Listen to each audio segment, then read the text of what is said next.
Bonjour et bienvenue sur les Eaux Paisibles TV. C'est votre podcast Écoute la sagesse. Nous sommes le 3 janvier et nous lirons Proverbes chapitre 3. Mon fils, n'oublie pas mon enseignement et que ton cœur garde mes commandements, car ils prolongeront la durée de tes jours, les années de ta vie, et ils augmenteront ta paix. Que la bonté et la vérité ne t'abandonnent pas. Attache-le à ton cou, écris-le sur la table de ton cœur. Tu trouveras ainsi grâce et bon sens aux yeux de Dieu et des hommes. Confie-toi à l'Éternel de tout ton cœur et ne t'appuie pas sur ton intelligence. Reconnais-le dans toutes tes voies et il rendra tes sentiers droits. Ne te prends pas pour un sage. Crains l'Éternel et détourne-toi du mal, et cela apportera la guérison à ton corps et un rafraîchissement à tes os. Honore l'Éternel avec tes biens et avec les premiers de tous tes produits. Alors tes greniers seront abondamment remplis et tes cuves déborderont de vin. Mon fils, ne méprise pas la correction de l'Éternel et ne sois pas dégoûté lorsqu'il te reprend, car l'Éternel reprend celui qu'il aime comme un père l'enfant qui a sa faveur. Heureux l'homme qui a trouvé la sagesse et l'homme qui possède l'intelligence. En effet, les bénéfices qu'elle procure est préférable à celui de l'argent, et les profits qu'on en tire vaut mieux que l'or. Elle est plus précieuse que les perles. Elle a plus de valeur que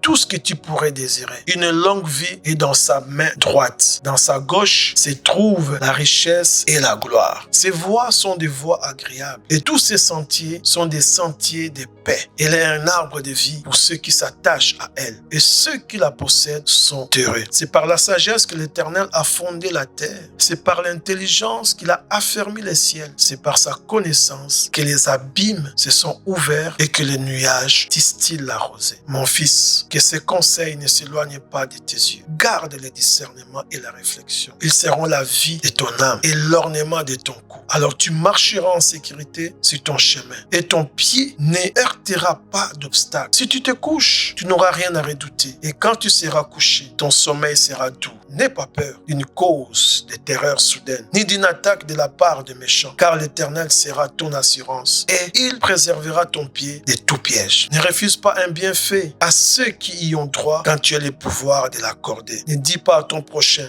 va-t'en, puis reviens, c'est demain que je donnerai. Quand tu as le quoi donner, ne médite pas le mal contre un prochain qui habite en toute confiance près de toi. Ne te dispute pas sans raison avec quelqu'un lorsqu'il ne t'a fait aucun mal. Ne sois pas jaloux de l'homme violent et ne choisis aucune de ses voies, car l'Éternel a horreur de l'homme perverti, mais il est un ami pour les hommes droits. La malédiction de l'Éternel frappe la maison du méchant, mais il bénit les domaines du juste. Il se moque de moqueurs, mais il fait grâce aux humbles. Les sages hériteront de la gloire, mais les hommes stupides récolteront les déshonneurs. C'était votre podcast du 3 janvier et c'est votre humble serviteur Alain Tandou, les passionnés de Jésus. Suivez nos programmes sur les Eaux Paisibles TV. C'est votre chaîne YouTube Édification Spirituelle. Que Dieu vous bénisse et à très bientôt.